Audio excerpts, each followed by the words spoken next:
Picture a windswept promontory on the very edge of Scotland's east coast, where jagged cliffs rise sharply from the North Sea, seabirds wheel and cry in the salty air, and waves crash relentlessly against black rock. This is Saint Æbbe's Head, a place both beautiful and unforgiving, a sentinel where land meets ocean and where mariners, for centuries, have looked for guidance in the dark. Long before a lighthouse ever stood here, this rugged headland was known for its spiritual heritage. In the early 7th century, a Northumbrian princess named Æbbe, later known as Saint Æbbe, founded a monastery atop what came to be called Kirk Hill. Monks and nuns lived here in simple huts devoted to prayer and the rhythms of a harsh coastal life. Though the monastery later burned and faded into history, its legacy remains woven into the landscape. By the 19th century, increased shipping traffic along the Scottish east coast, heading to ports like Edinburgh, Leith, Dundee and beyond, made navigation perilous. The rocky reefs and swift currents around Saint Æbbe's Head had already claimed vessels. In 1857, a steamship called the Martello went aground on Tar Rock in thick fog. Thankfully, no lives were lost, but the accident was a wake-up call. This stretch of sea needed a guiding light. The Northern Lighthouse Board commissioned engineers David and Thomas Stevenson, members of the famous Stevenson family of lighthouse builders, to construct a new light.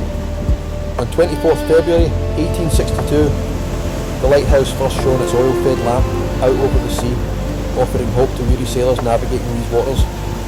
Unlike many traditional towers, the lighthouse here is modest in stature.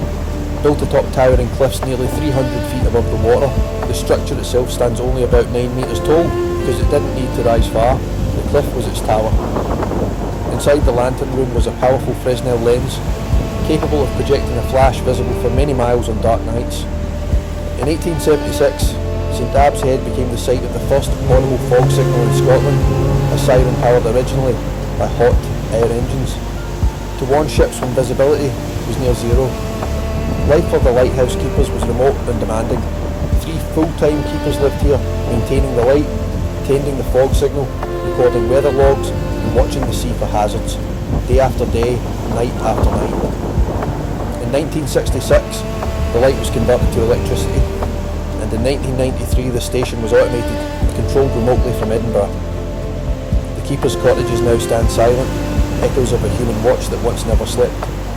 Even with the guiding beam, the coast around Saint Æbbe's Head has taken its toll. One well-known wreck was the M. Vignon, a cargo vessel that ran aground in thick fog on the 16th of November 1958.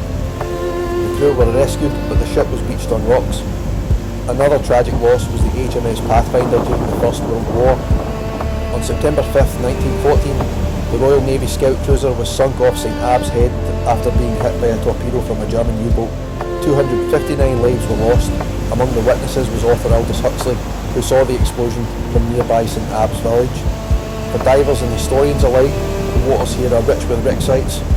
From the Glanmire, a freighter that struck the Black Cars in 1912, to other vessels that now rest silently beneath the waves, their rusting hulls home to marine life. Maritime dangers weren't limited to cargo and naval ships. In 1881, a devastating storm known as the East Coast Fishing Disaster struck, taking the lives of nearly 200 fishermen from communities all along the southeast coast. Today, memorials stand in tribute to those lost, a reminder of how perilous life at sea could be.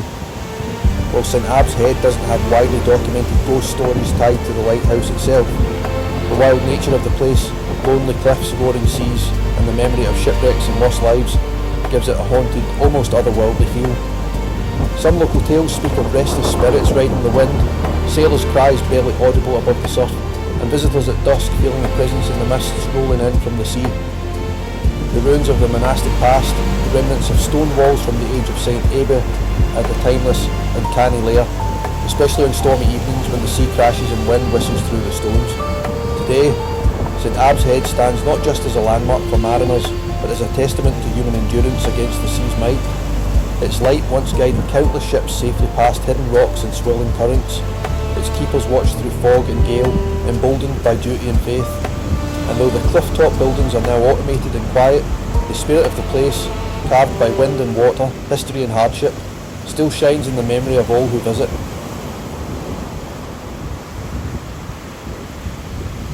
If you enjoyed this footage, please like, comment and subscribe. It means a lot to me and costs you now.